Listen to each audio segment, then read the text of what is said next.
பெரியவா சரணம். பெரியவா வானொலியின் மாலை நிகழ்ச்சிகள் ஆரம்பமாகின்றன. இன்றைய எமது நிகழ்ச்சிகள் நித்திய குரு பாதுகா பூஜா, ஸ்ரீ ரா கணபதி அவர்கள் எழுதிய புத்தகத்தின் ஒளிவடிவம், ஆன்மீக உரை, மகா பெரியவா மகிமை, உபன்யாசம். பெரியவா சரணம். பெரியவா சரணம். அடுத்த நிகழ்ச்சி நித்திய குரு பாதுகா பூஜை. शुक्लां भरदरं विष्णुं शशिवर्णं चतुर्भुजं प्रसन्नवदनं ध्यायेत् सर्वविघ्नोपशान्तये। ममोपात्त समस्त दुरितक्षयद्वारा श्री परमेश्वर प्रीत्यर्थं गुरुप्रसाद सिद्ध्यर्थं गुरुप्रीत्यर्थं गुरुपादपूजाम् अद्य करिष्ये। गुरुर्ब्रह्मा गुरुर्विष्णुर्गुरुर्देवो महेश्वरः गुरुः साक्षात् परब्रह्म तस्मै श्रीगुरवे नमः। अपार करुणासिन्धुं ज्ञानदं शान्तरूपिणं श्रीचन्द्रशेखरगुरुं प्रणमामि मुदान्वहम्। सदाशिवसमारम्भां शङ्कराचार्यमध्यमाम् अस्मदाचार्यपर्यन्तां वन्दे गुरुपरम्पराम्. எல்லோரும் குருவை பெரிவாளை தியானம் பண்ணிண்டு அர்ச்சனை பண்ணுவோம். அஷ்டோத்திரம். பெரியவா அஷ்டோத்திரம் பல அஷ்டோத்திரங்கள் இருக்கு. அதுல எளிமையா சுலபமா எது இருக்கோ அதை நான் இப்ப சொல்றேன். எல்லோரும் இதை கேட்டுண்டே திருப்பி சொல்ல முடிஞ்சுவா சொல்லி சொல்லி பெரிவாளுக்கு பாதத்துல ஒவ்வொரு புஷ்பத்தை அர்ச்சனை பண்ணலாம். ओम श्री कांची कामकोटि पीठाधीश्वराय नमः. श्रीमत् चंद्रशेखरेन्द्र सरस्वती गुरुभ्यो नमः. संन्यासाश्रम शिखराय नमः. काषाय दंडधारिणे नमः. सर्वपीठापहारिणे नमः. स्वामिनाथ गुरवे नमः. करुणासागराय नमः. जगदाकर्षण शक्तिमते नमः. सर्वचराचर हृदयस्थाय नमः.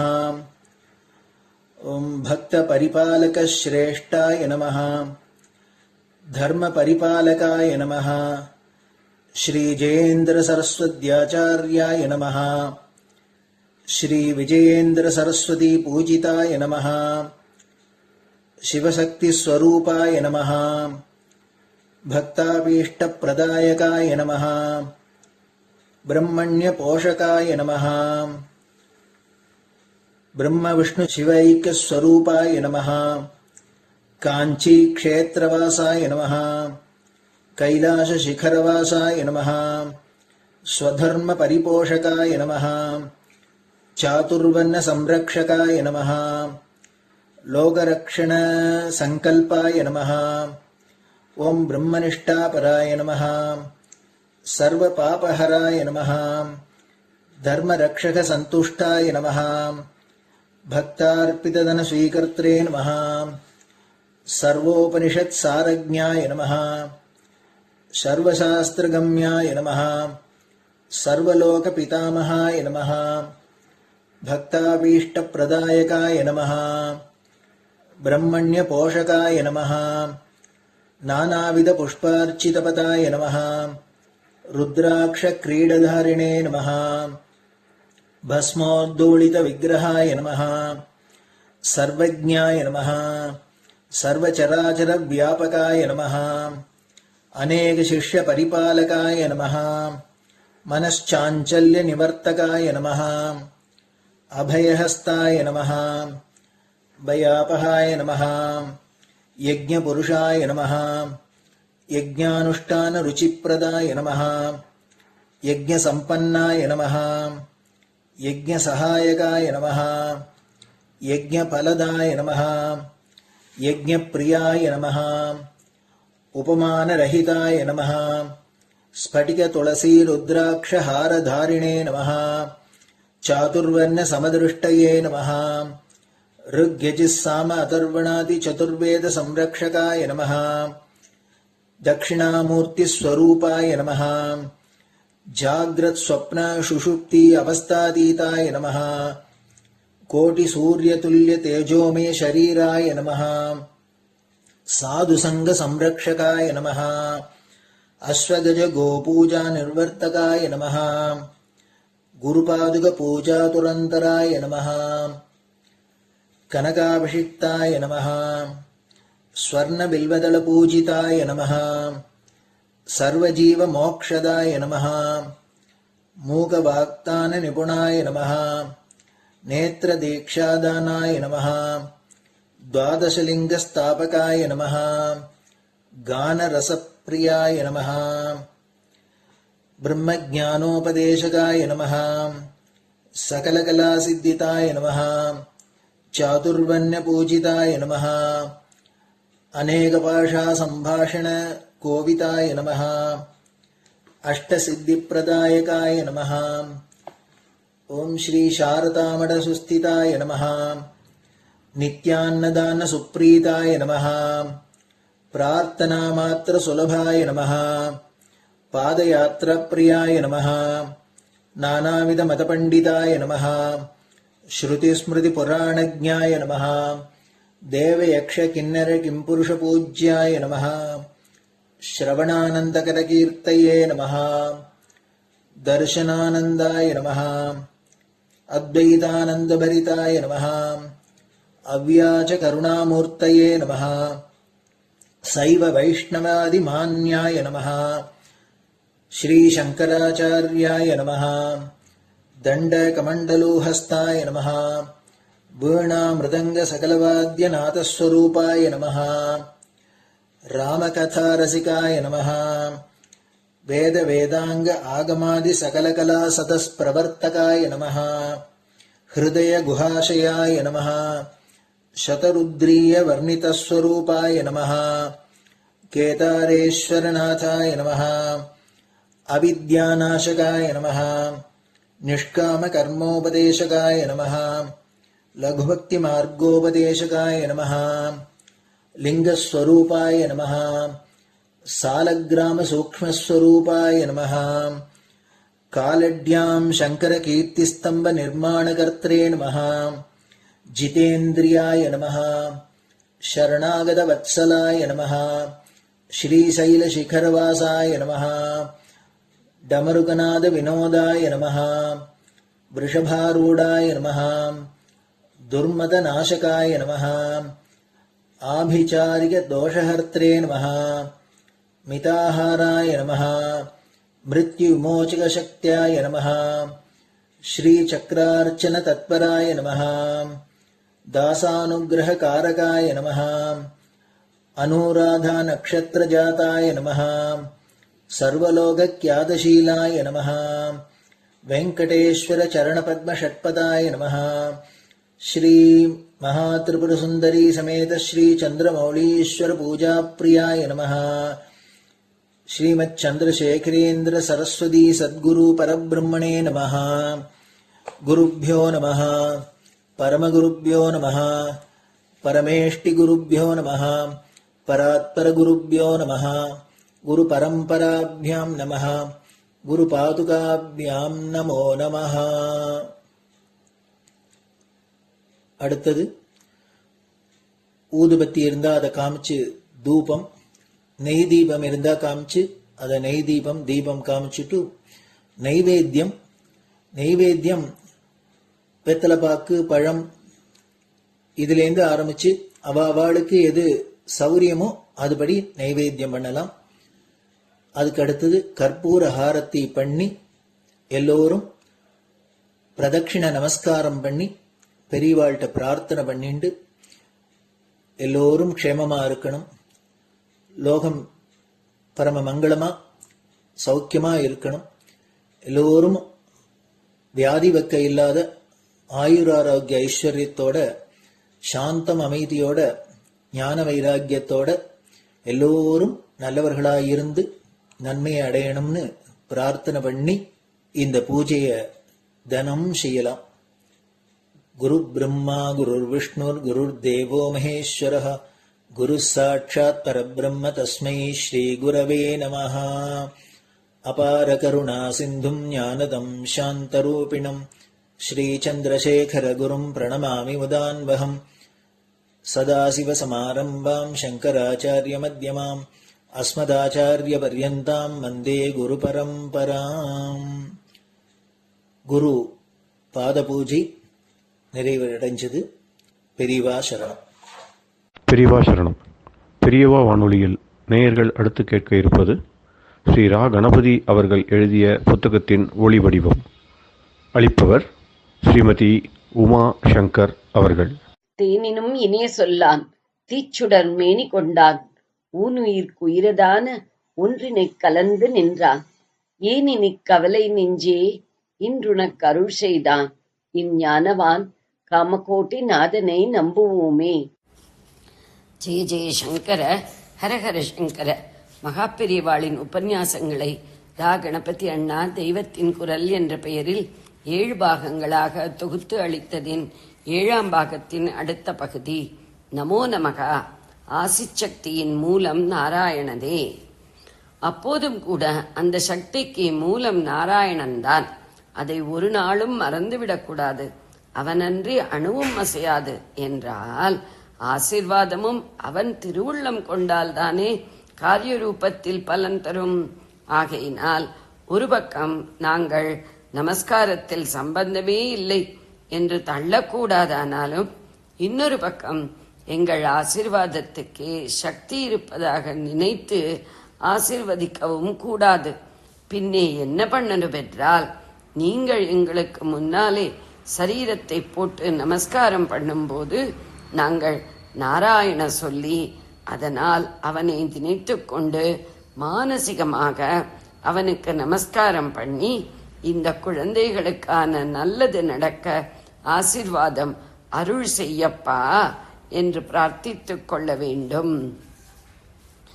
அஞ்சலிக்கை ஆசி அபிநயமாக ஸ்தானம் படுத்துகிற பாடு இப்படி பண்ணுகிற பிரார்த்தனையை கூட எங்கள் மாதிரி இருக்கிறவர்கள் கையினாலே அஞ்சலி பண்ணி செலுத்த முடிவதில்லை.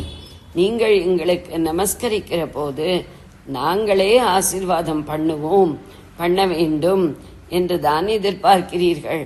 நாங்களும் இன்னொருத்தருக்கு நமஸ்காரம் பண்ணி அந்த ஆசீர்வாத சோர்ஸை தான் டேப் பண்ண பார்க்கணும் என்றால் உங்களுக்கு ஏமாற்றமாயிருக்கும்.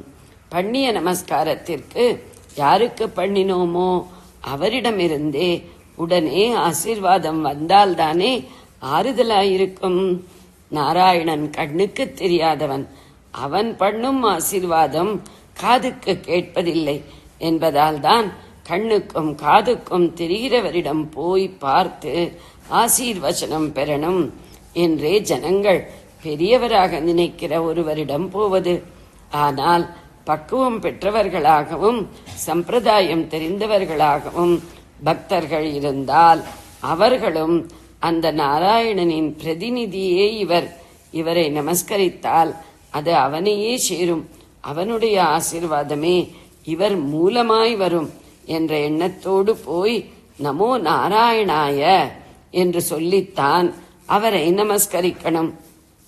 அஷ்டாட்சரி மந்திர உபதேசமானவர்களாக இருந்தால் முதலில் பிரணவம் சேர்த்து நமோ நாராயணாய சொல்லி நமஸ்கரிக்கணும். எதனாலோ நடைமுறையில் அப்படி காணவே காணோம். நல்ல வழக்கம். அதற்கு புத்துயிர் கொடுத்தால் தேவலை. நமஸ்கரிக்கிறவன் இப்படி நாராயண நாமாவை சொன்னதாலாவது நமஸ்காரம் பெறுகிறவனுக்கும் அது நினைவு வந்து அந்த நாராயணன் சொத்துதான் நமஸ்காரம் என்ற பிரஜையும் உண்டாகுமோ இல்லையோ. அதெப்படியானாலும் ஒருத்தருக்கு நமஸ்காரம் பண்ணினால் அவரிடமிருந்து அனுகிரகத்தை காட்டுவதாக ஏதேனும் பதில் வந்தால்தான் நமஸ்கரிப்பவனுக்கு திருப்தியாயிருக்கும். ஆச்சீர் வச்சனம் என்று வாய் வார்த்தையில் நாங்கள் பண்ண முடியாமல் இருந்தாலும் நாராயணதான் சொல்லணும் என்றிருந்தாலும் அனுகிரக சமிக்ஞையாக செய்கையாவது பண்ணினால்தான் தேடி வந்து காலில் விழுகிறவர்களுக்கு திருப்தியாயிருக்கும். அதனால் நாங்கள் மனசுக்குள்ளே உங்கள் நமஸ்காரத்தை நாராயணனுக்கு அனுப்பி வைத்தாலும் வெளியிலே உங்களுக்கு நாங்களே ஆசீர்வாதம் பண்ணுகிற மாதிரி தான் கை தூக்க வேண்டி இருக்கிறது. கூப்ப வேண்டிய கையை தூக்கி அவனுக்கு அஞ்சலி பண்ண வேண்டிய கையை உங்களுக்கு ஆசீர்வாத அபிநயமாக தூக்க வேண்டி இருக்கிறது. தம் பிரார்த்தனையும் அடியார் நம்பிக்கையும் இத்தனை வருஷமாக நித்தியமும் நீங்கள் கூட்டமாக வந்து எனக்கு நமஸ்காரம் பண்ணி கொண்டு வந்திருப்பதில் நானும் உங்களுக்காக அவனை மனசால் நமஸ்கரித்து உங்கள் நல்லதற்காக பிரார்த்தித்து கொள்ளத்தான் முடிந்த மட்டும் முயற்சி பண்ணி வந்திருக்கிறேன். இருந்தாலும் கூட நீங்கள் பிரார்த்திக்கிற விஷயங்கள் ஏதாவது பலித்திருக்கிறதென்றால் அதற்கு என் முயற்சியை விட உங்கள் நம்பிக்கைதான் முக்கிய காரணம். நீங்கள் என்னிடம் எந்த அளவுக்கு நம்பிக்கை வைத்திருக்கிறீர்களோ அந்த அளவுக்கு சின்சியராக உங்களுக்காக என்னால் பிரார்த்திக்க முடியுமா என்றே தோன்றுகிறது. அதனால் தான் சொன்னேன், என் ஆசீர்வாத பலன் என்று நினைப்பது கூட அதைவிட உங்களுடைய நம்பிக்கையின் பலனேதான் என்று. முடிவாக பார்த்தால் நீங்கள் பிரார்த்திக்கும் காரியம் பூர்த்தியாவதற்கு முடிவான காரணம் என் வக்காலத்து இல்லாமல் அந்த நாராயணனுக்கே உங்களிடம் உள்ள கிருபா சித்தம்தான். பெத்த பேர் சூட்டி 100 1000 என்று ஜனங்கள் நமஸ்காரம் பண்ணி அது போதாதென்று உங்க ஆசீர்வாதத்துல தான் இன்ன நடந்தது, ஆச்சரியமா நடந்தது என்று வேறே சொல்லும் போது ஆசீர்வாதம் பண்ண நமக்கே அத்தாரிட்டி இருக்கிறது என்று பிரமைப்படாமல் ஜாகிரதை செய்து கொள்வது ரொம்ப அவசியமாகிறது. இதில் கொஞ்சம் தப்பினால் கூட சாக்ஷாத் நாராயணனின் உடமையை மிஸ்அப்ராப்ரியேட் பண்ணி கொள்கிற பெரிய அபச்சாரமாகிவிடும். உயர்ஸ்தானம் ஆயின் கூலி வேலை.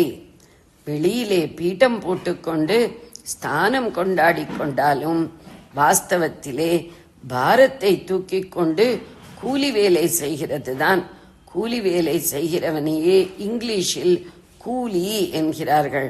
அப்படித்தான் நாங்களும் இன்னொருத்தனுக்காக அவன் பாரம் சுமக்கிற மாதிரி தான் நாங்களும் அவன் உடம்பாலே பாரம் தூக்குகிற மாதிரி நாங்கள் உங்கள் நமஸ்காரத்தை மனசாலே தூக்கி உங்களுக்காக நாங்கள் செய்கிற பிரார்த்தனையின் வெயிட்டையும் அதோடு சேர்த்து நாராயணனிடம் கொண்டு இறக்க வேண்டும்.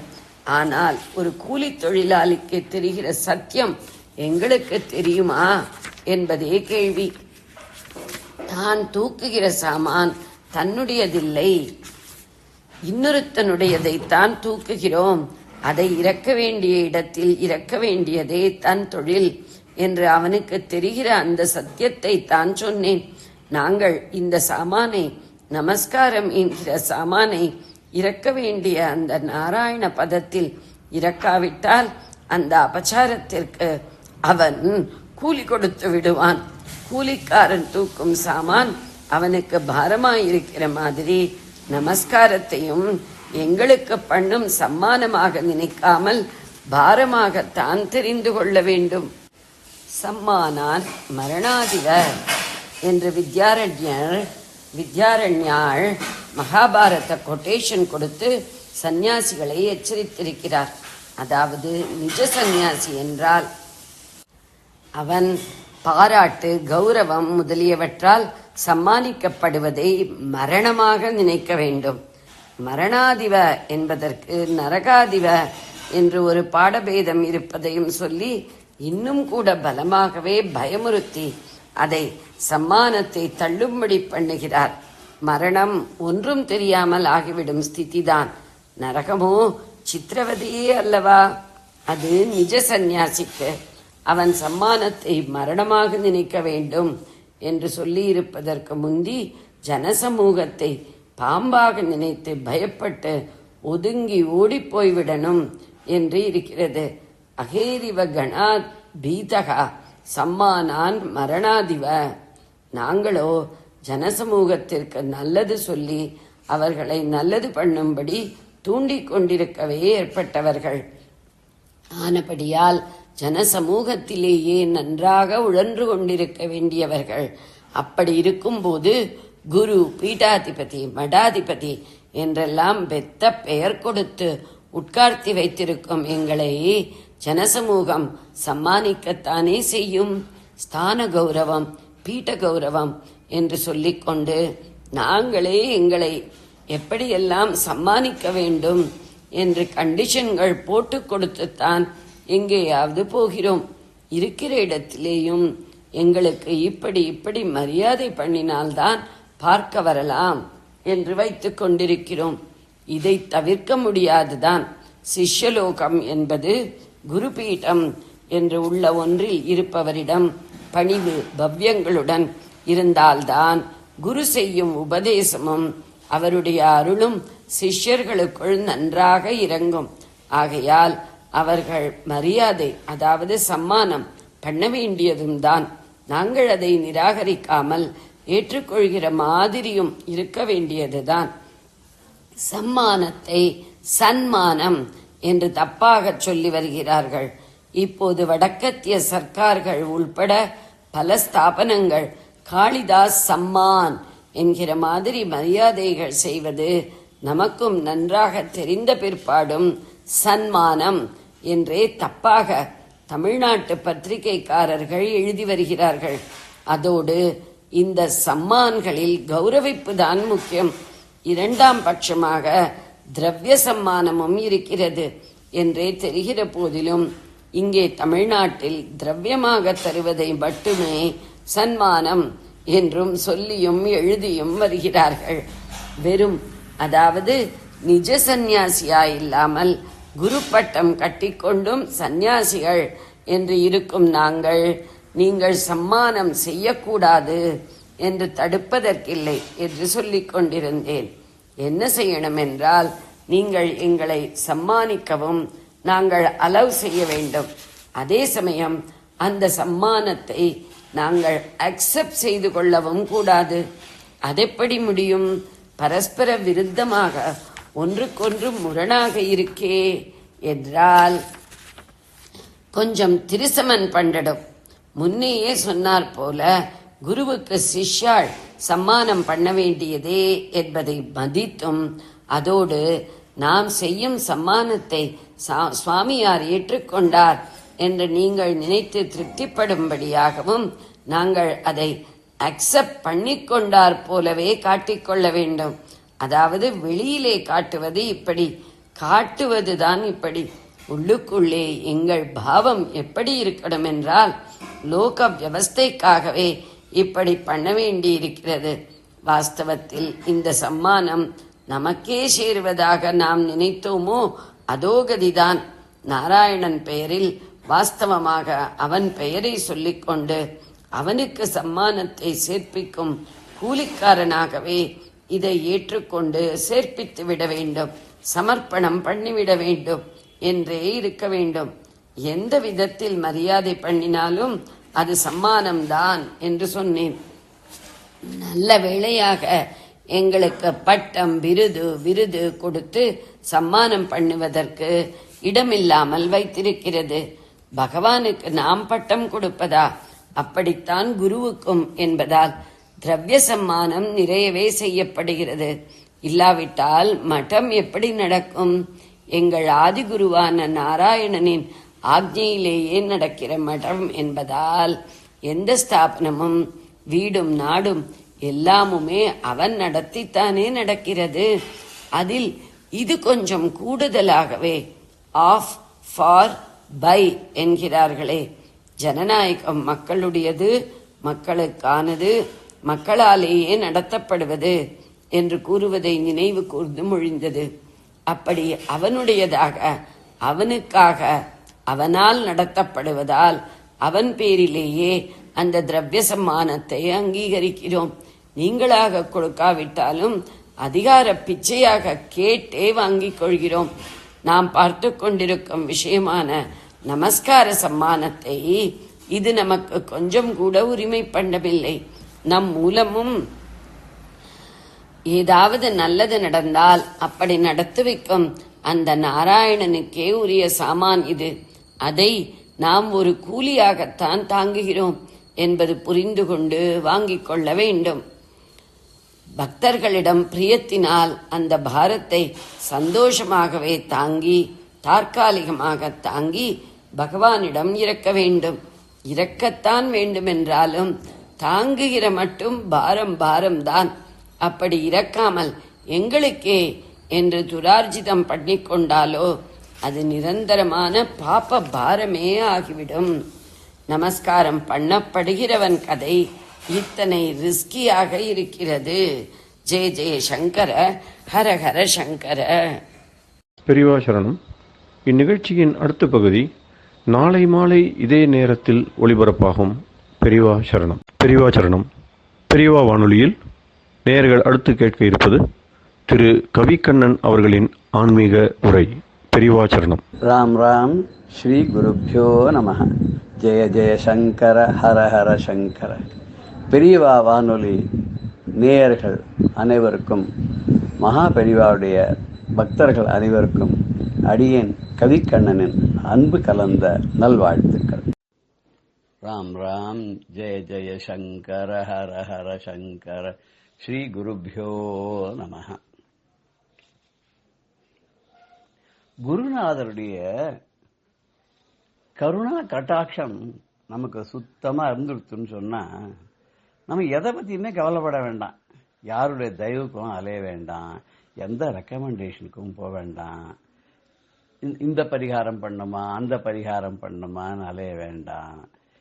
ஏன்னா அந்த குருநாதருடைய பார்வை பட்டுடுத்து அப்படின்னு சொன்னாக்க நமக்கு அத்தனை கஷ்டங்களும் விலகி ரொம்ப சந்தோஷம். அப்படியே நம்ம நமக்கு ஒரு தைரியத்தை கொடுத்து, நமக்கு ஒரு துணையாக நின்று, நமக்கு என்னென்ன வேணுமோ அத்தனையும் நமக்கு கிடைச்சிடும். ஏன்னா நம்மளோட அகல்மஷனா பண்ணிடும், நம்ம குற்றமில்லாத வேலை பண்ணிடும். அந்த குரு வழிய தவற விட்டுட்டோம்னு சொன்னா நமக்கு வாழ்க்கையில கரை தேரவே முடியாது. கரை ஏறதுங்கிறது முடியவே முடியாது.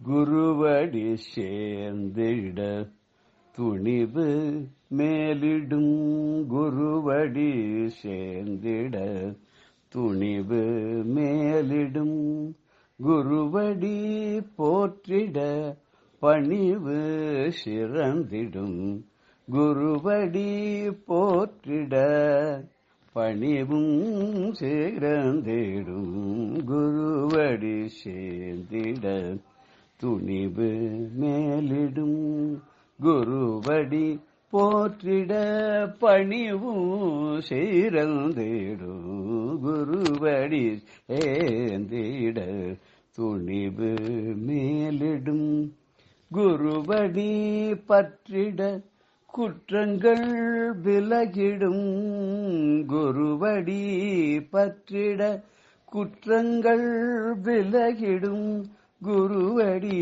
மறந்தவர் கரை காணாரே, குருவடி மறந்தவர் கரை காணாரே, குருவடி சேர்ந்திட துணிவு மேலிடும்.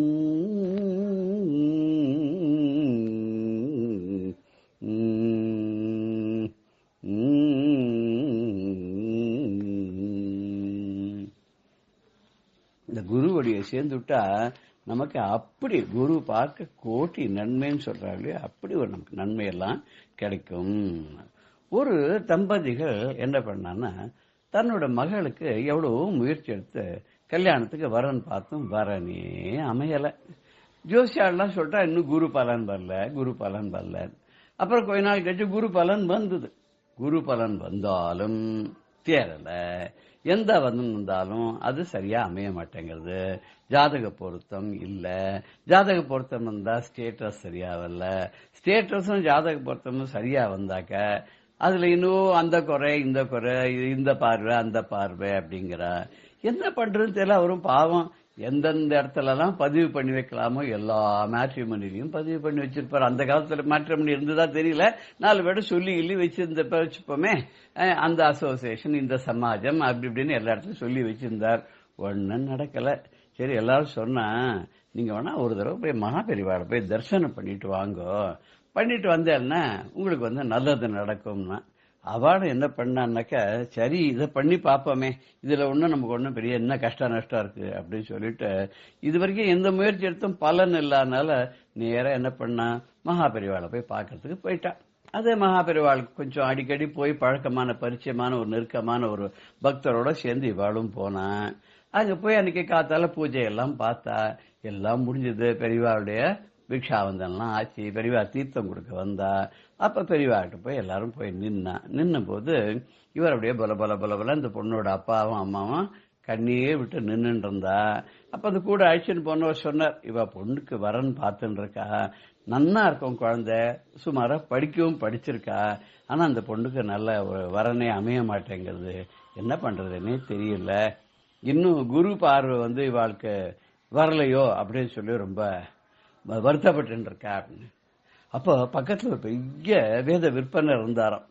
அவர் சொன்னார, என்ன சொல்றீங்க நீங்க, குரு பார்வை இவாளுக்கு கிடைக்கல அப்படிங்கிறல, அது ரொம்ப தப்பு இல்லையோ, குரு எதிர்க்கே நிக்கிறேன், குரு உங்களை பார்த்துட்டே இருக்காரு, குருவுடைய கட்டாட்சம் உங்க மேல விழுந்துட்டே இருக்கு, குருவுடைய பார்வை உங்க மேல பட்டாச்சே, இப்ப போய் நீங்க வந்து குரு பார்வை படலை அப்படின்னு சொல்ல முடியுமா? குரு பார்க்க கோட்டி நன்மைன்னா குரு பார்த்துட்டாரு, இனிமே எல்லாமே கோட்டி நன்மை தானே.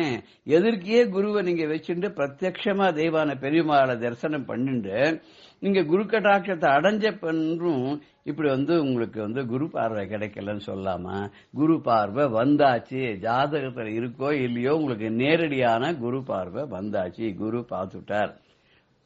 உன்னை பெரியவா ஒன்னும் சொல்லல. அப்படி பெரியவா ஒரு மாதிரி ஒரு புன்னகை பூத்து அவளுக்கு வந்து பிரசாதத்தை கொடுத்து தீர்த்தத்தை கொடுத்து போயிட்டு வாங்க, எல்லாம் நல்லபடியா நடக்கும், கவலைப்பட வேண்டாம். அப்ப இவாளுக்கு என்ன தோணித்து, ஏற்கனவே ஆவணி மாசம் கிட்டத்தட்ட முடிகிற ஸ்டேஜுக்கு வந்துடுத்து, இருக்கிறது இன்னொரு 10-15 நாள் தான். இது என்ன குரு பார்வை வந்துடுத்து, உங்களுக்கு சீக்கிரமே கல்யாணம் முடிஞ்சு போயிடும் சொல்றார்.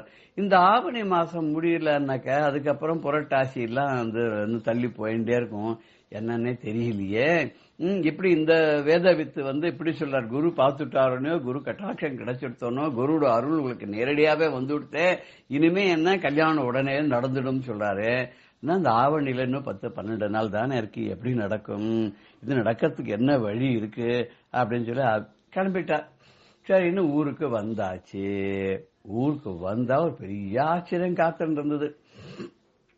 இவளுக்கு ரொம்ப வேண்டப்பட்ட ஒருத்தர் வந்து அங்கேருந்து ஒரு ஜாதகத்தை கொண்டு கொடுத்து, இந்த பையன் ரொம்ப நல்ல பையன், நல்ல உத்தியோகத்தை இருக்கான், நல்ல குடும்பத்துக்கு ரொம்ப ஒத்தாசையா இருக்கக்கூடிய பையன், அப்பா அம்மாட்ட ரொம்ப ஒரு அன்பு பணிவு பாசத்தோட இருக்கிற இந்த பையன் ஜாதகம் உங்க பொன் ஜாதகத்துக்கு பொருத்தமா இருக்கிறதுன்றத நாங்க நேற்றுக்கு பார்த்தோம்.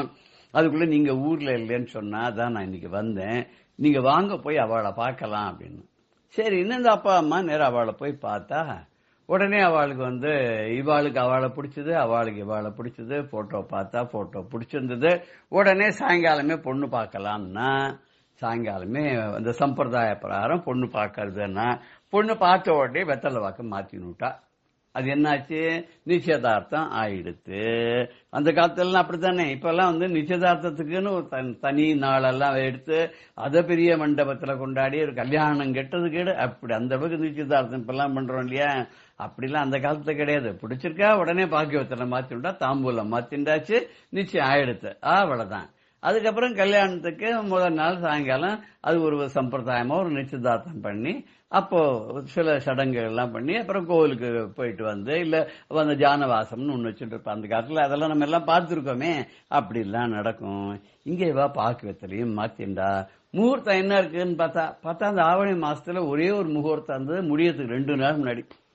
சரி, முடியறதுக்கு 2 நாள் முன்னாடி இருக்கே, பார்க்கலாமா, இது என்ன பண்ணலாம் சொல்லி உடனே மண்டபம் வேணுமே, 10 நாள்ல கல்யாணம் பண்ண முடியுமா, இப்படியே அங்கங்க பார்த்தா அப்பெல்லாம் வந்து நிறைய கல்யாண மண்டபங்கள்லாம் கிடையாது. முக்காவாசி எல்லாரும் அவ வீட்டிலேயே வாசல பந்தல்ல போட்டு அந்த பந்தல்ல தான் கல்யாணம் பண்ணுவா. கல்யாண மண்டபம் பார்த்தா அவளுக்கு கல்யாண மண்டபம் கிடைக்கல, எங்க தேடியும் கல்யாண மண்டபம் கிடைக்கல. அப்போ பக்கத்து வீட்டுக்காரர் சொன்னார், உங்க ஆத்துக்கு எங்க ஆத்துக்கு நடுவில் வேலி இருக்கு இல்லையா, அந்த வேலியை நம்ம டெம்பரரியா எடுத்துட்டோம்னா உங்க ஆத்து வாசலையும் எங்க ஆத்து வாசலையும் சேர்த்தோம்னா நல்லா அழகா வந்து 100-150 பேர் உட்கார்ந்து இருக்கிற மாதிரி இடம் நமக்கு இருக்கு. அந்த இடத்துல பந்தல் போட்டு கல்யாணம் பண்ணலாமே, மண்டபத்துக்கு தேடி கொடுக்கற காசுக்கு நம்ம வாசல்ல கல்யாணம் பண்ணலாமேன்னா அந்த முகூர்த்தத்திலேயே ஆத்து வீட்டு வாசல்லையே பந்தக்கால் நாட்டு பந்தலை போட்டு ரொம்ப அழகா ஜாம்னு கல்யாணம் பிரமாதமா நடந்துடுத்து. கல்யாணம் நடந்த கையோட நேர பொண்ணையும் மாப்பிள்ளையும் அழைச்சிட்டு இந்த தம்பதிகள் என்ன பண்ணா, நேர பெரியவாளை பார்க்கறதுக்கு போனா. பெரியவாளை பார்த்தா அப்பவும் அந்த வித்வான் அங்க இருந்தார். என்ன நான் சொன்னேனே குரு பார்க்க கோட்டிய நன்மைன்னு, குரு கட்டாட்சம் வந்துடுத்துன்னு சொன்னேனே, குருவனுடைய பார்வை விழுந்துடுத்துன்னு சொன்னேனே, பார்த்தேடா 12 நாளுக்குள்ள கல்யாணமே முடிஞ்சு போச்சு. பார்த்தேடா ஜாம்னு உண்மையே என்ன பெரியவா பார்வைப்பட்ட அப்புறம் வேற என்ன உங்களுக்கு கவலைப்படணும்? பொண்ணு மாப்பிள்ளையும் ரொம்ப நன்னா இருப்பா, சந்தோஷமா இருப்பா, ஜாம்னு இருப்பா அப்படின்னா இந்த ஒரு பெரிய அதிர்ஷ்டவசமான இந்த ஒரு 10-12 நாளுக்குள்ள அந்த குருனுடைய கட்டாட்சத்தினால் அந்த கல்யாணம். அப்புறம் அவ எப்படி இருப்பா அந்த தம்பதிகள்? அமோகமா ஓஹோன்னு பிள்ளை பொண்ணெல்லாம் பெத்து பேரம் பேத்தியெல்லாம் எடுத்து நன்னா தானே இருப்பா இல்லையா? இந்த நிகழ்வு நடந்து ஒரு 50 வருஷம் இருக்கலாம். இன்னைக்கு அந்த தம்பதிகளுக்கு பிள்ளைகள் பிறந்து அவளுக்கு கல்யாணம் ஆகிலாம் கூட இருந்திருக்கலாம். வாழையடி வாழையா அந்த குடும்பம் தழைத்துவங்கிறதுக்கு குரு பார்வை இந்த மாதிரி நேரடியா யாருக்கு கிடைக்கும்? இவளை கிடைச்சிருக்க. இப்ப குருவுடைய அருள் இருந்துருத்தோன்னு சொன்னா திருவருள் நமக்கு தானே தேடி வரும் இல்லையா? அதுவும் கருணை முகிலான நம்ம மகாபெரிவாளுடைய பார்வை நேரடியா பட்ட அவளுக்கு எல்லா விதமான சௌபாகியங்களும் தேடிண்டு வராதோ? ஜெய ஜெய சங்கர ஹர ஹர சங்கர. ஸ்ரீ குருபியோ நமஹ. ராம் ராம். பெரியவா சரணம். இந்நிகழ்ச்சியின் அடுத்த பகுதி நாளை மாலை இதே நேரத்தில் ஒளிபரப்பாகும். பெரியவா சரணம். பெரியவா சரணம். அடுத்த நிகழ்ச்சி மகா பெரியவா மகிமை உபன்யாசம். வழங்குபவர் பிரம்மஸ்ரீ கணேச சர்மா அவர்கள். நமாமி சங்கராச்சார்ய குருபாத சரோருகம் யஸ்ய பிரசாதான் மூடோபி சர்வஜ்ஞோ பவதி ஸ்வயம். எந்த குரு பிரசாதத்தினால, எந்த ஆச்சாரியோட பிரசாதத்தினால ஒரு மூடன் கூட சர்வஜ்ஞனா ஆயிடலாம் அப்படின்னு ஸ்லோகம் சொல்லப்படுறது. அந்த குரு கிருபை, குரு கடாட்சம் இருந்ததுனால் நாம் இனிமேல் அடைய வேண்டியதுக்கு வேறு விஷயங்களே ஒன்றும் இல்லை. எல்லா விஷயங்களையும் தானே நம்மளை தேடி வந்து அடையும். அதுதான் முக்கியம். அப்படி இருக்கிற ஜெகத்குருவான பெரியவா நமக்கு எல்லாத்தையும் பார்த்து பார்த்து அனுகிரகம் பண்ணிகிட்டே இருக்கா. அதுக்காக தான் இந்த தேசம் முழுக்களும் திருப்பி திருப்பி யாத்திரை பண்ணி சுற்றின்னு வரத்தே பல விஷயங்கள் நமக்கு கிடைச்சிருக்கு. அதில் 62 வருஷம் இளையாத்தங்குடியில் இருந்தா அப்படிங்கிறத பார்த்தோம். இந்த இளையாத்தங்குடியில் பெரியவா இருக்கிறதே நாட்டில் ஒரு முக்கியமான நிகழ்ச்சி நடந்தது.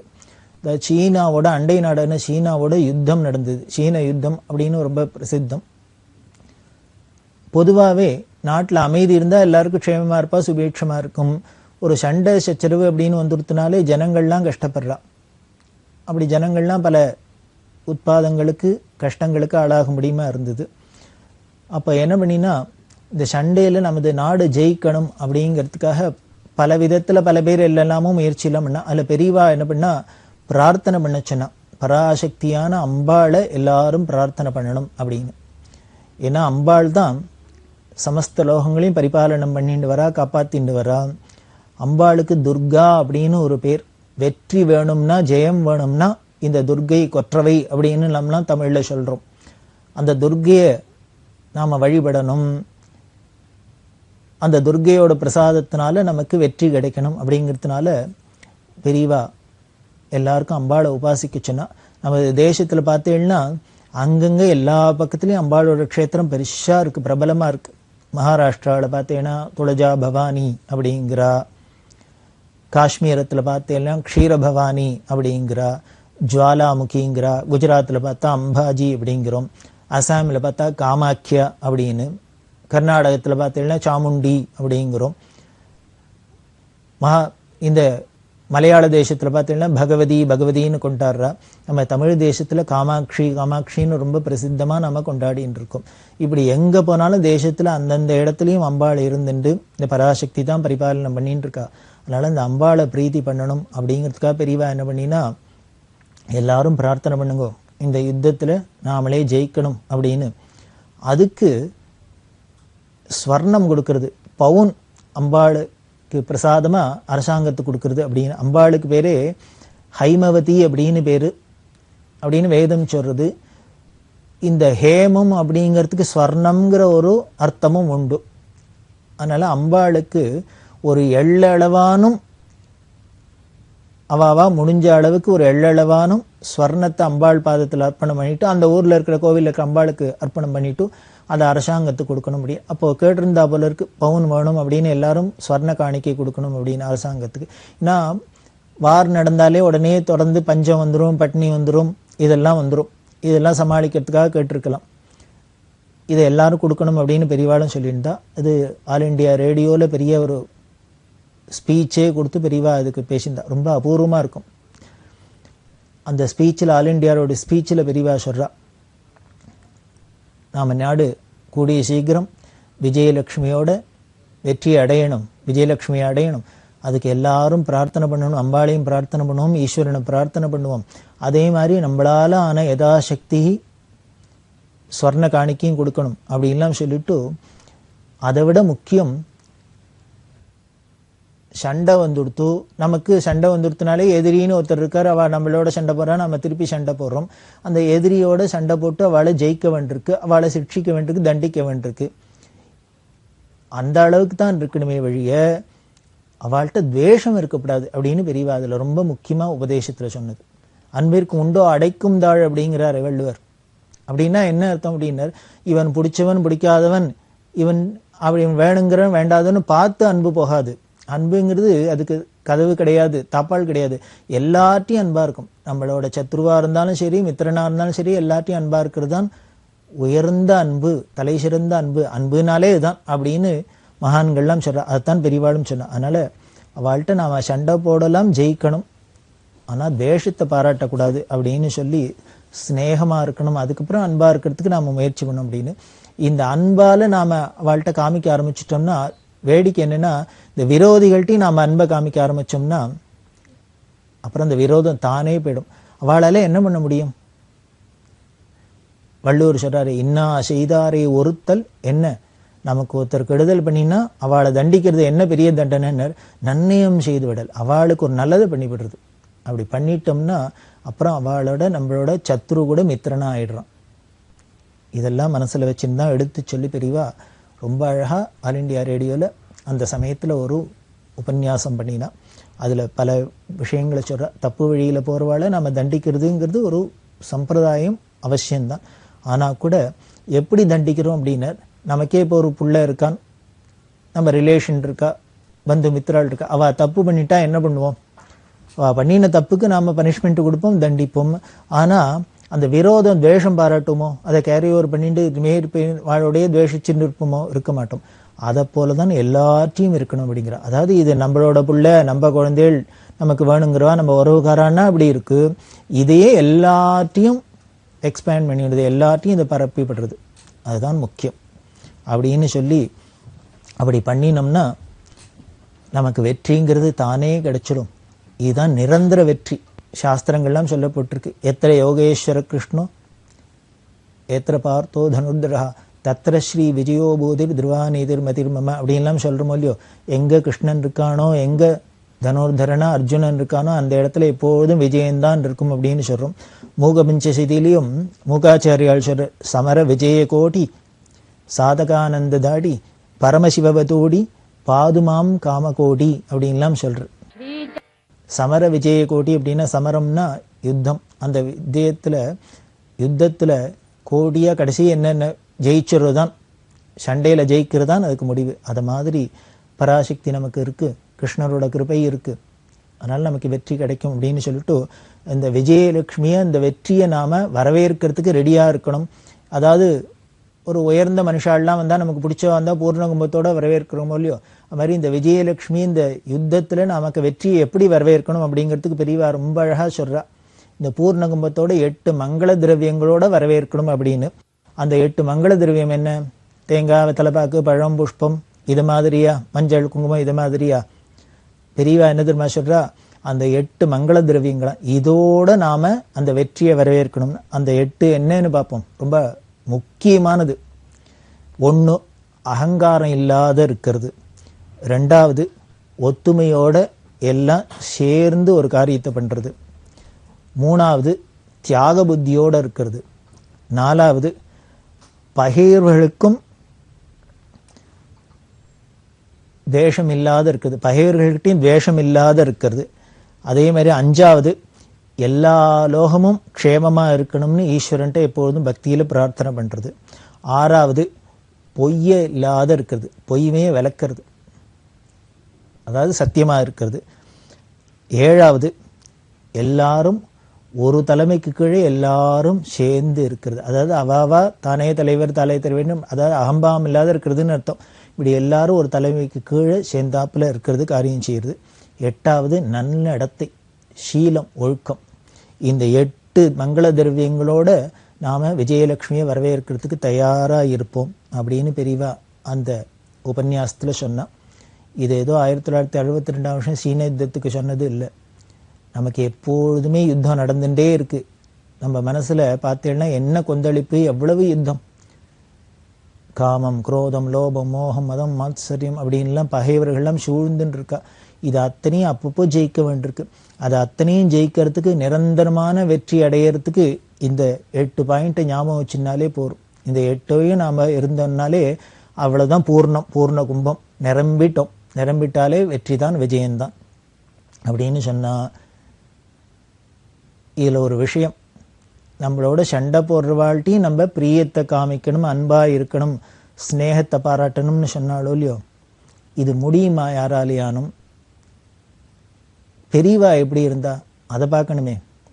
பெரியவா பார்த்தா மைத்ரீம் பஜத அப்படின்னு ஒரு பாட்டு எல்லாரும் கேள்விப்பட்டு, ரொம்ப அபூர்வமான விஷயம். எம்எஸ்எம்மா யுனைடெட் நேஷன்ஸ்க்கு போகிறதே அங்கே பாடுறதுக்கு அழைப்பு அனுப்பியிருந்தா. அந்த யுனைடெட் நேஷன்ஸில் போய் பாட போகிறா. ஒரு சர்வதேச அரங்கத்தில் நமது பாரத கலாச்சாரம் எப்படி போய் பரிமளிக்கிறது அப்படிங்கிறது காமிக்கிறது. இதெல்லாம் ஐக்கிய நாடுகள் சபையில் எவ்வளவோ தேசம் இருக்கு, எவ்வளவோ அதுக்குன்னு பிராச்சீன கலைகள் இருக்கு, எல்லாம் இருக்கு. அது அத்தனையும் தாண்டி இந்த பாரத தேசத்துல, அதுவும் நம்ம கர்நாடக சங்கீதத்துக்கு இவ்வளவு ஒரு பெருமை இருக்கு அப்படின்னு அவ அதை ரெக்கக்னைஸ் பண்ணி அங்க வந்து கச்சேரி பண்ணும் அப்படின்னு சொன்னா அது எவ்வளவு பெரிய கௌரவம். நம்ம நாட்டுக்காக இருக்கட்டும், நமது சங்கீதத்துக்காக இருக்கட்டும், இந்த கலைஞர்களுக்காக இருக்கட்டும், இது அத்தனைக்கும் சேர்ந்து கிடைச்ச ஒரு கௌரவம் இல்லையா. அங்க யுனைடெட் நேஷன்ஸ்க்கு எம்எஸ்எம்மா பாட போனா, அப்போ பெரியவா அனுகிரகத்தை வந்து கேட்கறதே தான் பெரியவா அனுகிரகம் பண்ணி என்ன பண்ணா மைத்ரீம் பஜத்தை அப்படிங்கிற இந்த பாட்டையும் எழுதி கொடுத்து, அது அப்புறம் வசந்தேசா அப்படின்னு ஒரு பெரிய பிரபல இசை மேதை, அவர் அதுக்கு இசையமைச்சு கொடுக்க எம்எஸ்எம்மா பாடினா உலகத்துல எல்லாரும் பாடின்னு இருக்கோம். அதோட அர்த்தமே ரொம்ப அபூர்வமானது.